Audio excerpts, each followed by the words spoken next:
ഇക്കഴിഞ്ഞ ഡിസംബർ 31 രാത്രിയിൽ ശംഖുമുഖത്ത് പുതുവർഷ ആഘോഷങ്ങൾ നടക്കുമ്പോൾ ഉണ്ടായ സംഘർഷത്തിൽ പോലീസ് ലാത്തി വീശിയിരുന്നു. എന്നാൽ അതിന്റെ വൈരാഗ്യത്തിന്റെ പേരിൽ സിവിൽ പോലീസ് ഉദ്യോഗസ്ഥനെ പിന്തുടർന്ന് മർദ്ദിച്ചിരിക്കുകയാണ് SFI പ്രവർത്തകർ. ഈ സംഭവത്തിൽ SFIക്കാർക്കെതിരെ കേസെടുത്തതിന് പിന്നാലെ മർദ്ദനമേറ്റ പോലീസ് ഉദ്യോഗസ്ഥനും അയാളുടെ സഹോദരിക്കുമെതിരെ ജാമ്യമില്ലാത്ത വകുപ്പും ചുമത്തി കേസ് രജിസ്റ്റർ ചെയ്തിട്ടുണ്ട്. പോലീസുകാരനെ മർദ്ദിച്ച SFI പ്രവർത്തകർക്കെതിരെ ജാമ്യം ലഭിക്കാവുന്ന നിസാര വകുപ്പ് ചുമത്തിയാണ് വഞ്ചിയൂർ പോലീസ് കേസ് രജിസ്റ്റർ ചെയ്തത്. SFIക്കാരുടെ ആക്രമണത്തിൽ AR ക്യാമ്പിൽ ഉദ്യോഗസ്ഥനായ മിഥുൻ റോയിക്കാണ് മർദ്ദനമേറ്റത്. SFI പ്രവർത്തകർക്കെതിരെ തടഞ്ഞു നിർത്തൽ, അസഭ്യം പറയൽ, ചെറിയ രീതിയിലുള്ള മർദ്ദനശ്രമം എന്നീ വകുപ്പുകളാണ് ചുമത്തിയിട്ടുള്ളത്. എന്നാൽ പോലീസുകാരനായ മിഥുനും സഹോദരിക്കുമെതിരെ തടഞ്ഞു നിർത്തൽ, അസഭ്യം പറയൽ, മർദ്ദനം, ആയുധം ഉപയോഗിച്ച് ആക്രമിക്കൽ എന്നീ ജാമ്യമില്ലാ വകുപ്പ് പ്രകാരമാണ് കേസ്. ശനിയാഴ്ച ഉച്ചയ്ക്ക് 3 മണിക്ക് മാൾ ഓഫ് ട്രാവൻകൂറിലായിരുന്നു സംഭവം നടന്നത്. തന്റെ സഹോദരിക്കൊപ്പമാണ് മിഥുൻ ആ മാളിൽ എത്തിയത്. ഡിസംബർ 31 പുതുവത്സര ആഘോഷങ്ങളുടെ ഭാഗമായി ശംഖുമുഖത്തെത്തിയ SFI പ്രവർത്തകരും പോലീസുമായി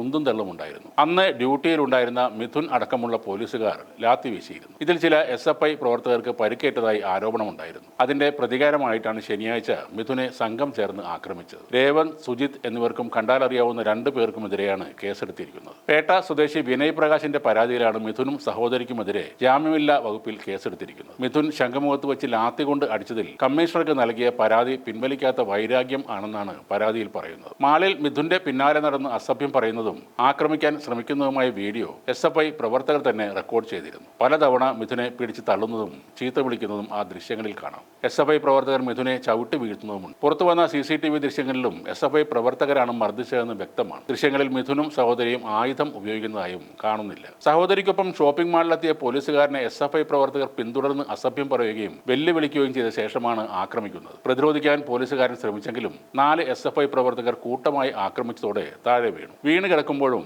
മർദ്ദിക്കാനായിരുന്നു അവരുടെ ശ്രമം. ഈ ആക്രമണം നേരിട്ടതിന് പിന്നാലെ വഞ്ചിയൂർ പോലീസ് സ്റ്റേഷനിലെത്തി മിഥുൻ റോയ് പരാതി നൽകിയെങ്കിലും കേസെടുക്കാൻ പോലീസ് ആദ്യം വിസമ്മതിച്ചു എന്നാണ് പറയുന്നത്. പിന്നീട് പോലീസ് സേനയിലെ സഹപ്രവർത്തകരും മുതിർന്ന ഉദ്യോഗസ്ഥരും ഇടപെട്ടാണ് കേസെടുത്തത്. SFI പ്രവർത്തകർ നൽകിയ മൊഴിയുടെ അടിസ്ഥാനത്തിലാണ് മിഥുൻ റോയ്ക്കെതിരെ കേസെടുത്തിരിക്കുന്നത്. പോലീസുകാരനൊപ്പമുണ്ടായിരുന്ന സുഹൃത്തിനെയും ഈ കേസിൽ പ്രതിചേർത്തിട്ടുണ്ട്. ഉന്നത നിർദ്ദേശപ്രകാരമാണ് ഈ കേസെടുത്തിരിക്കുന്നത് എന്നാണ് അറിയുന്നത്. ഇതിനെതിരെ പോലീസ് സേനയ്ക്കുള്ളിൽ തന്നെ കടുത്ത പ്രതിഷേധം ഉയർന്നിട്ടുണ്ട്. പോലീസ് സേനയിലെ വിവിധ വാട്സ്ആപ്പ് ഗ്രൂപ്പുകളിൽ ഈ വിഷയം പ്രചരിക്കുന്നുണ്ട്. അതേസമയം പോലീസ് സംഘടനകൾ വിഷയത്തിൽ മൗനം പാലിക്കുകയാണ്. നീതിയും നിയമവും ഒക്കെ നോക്കുകുത്തിയാകുന്ന കാഴ്ചയ്ക്കാണ് കേരളം വീണ്ടും സാക്ഷ്യം വഹിക്കുന്നത്. മർദ്ദനമേറ്റ ഉദ്യോഗസ്ഥനും സഹോദരിക്കുമെതിരെ ജാമ്യമില്ലാ വകുപ്പ് പ്രകാരം കേസെടുത്തത് സേനയ്ക്കുള്ളിൽ വലിയ പ്രതിഷേധത്തിന് തീ കൊളുത്തിയിരിക്കുകയാണ്. അന്ന് SFIക്കാരോടൊപ്പം പെൺകുട്ടികൾ ഇല്ലാതിരുന്ന ഭാഗ്യം, അല്ലെങ്കിൽ പോലീസുകാരനെതിരെ ബലാത്സംഗത്തിന് വരെ കേസെടുത്തേനെ എന്ന പരിഹാസവും അമർഷവുമാണ് പോലീസിന്റെ വാട്സപ്പ് ഗ്രൂപ്പുകളിൽ അണപൊട്ടിയൊഴുകുന്നത്.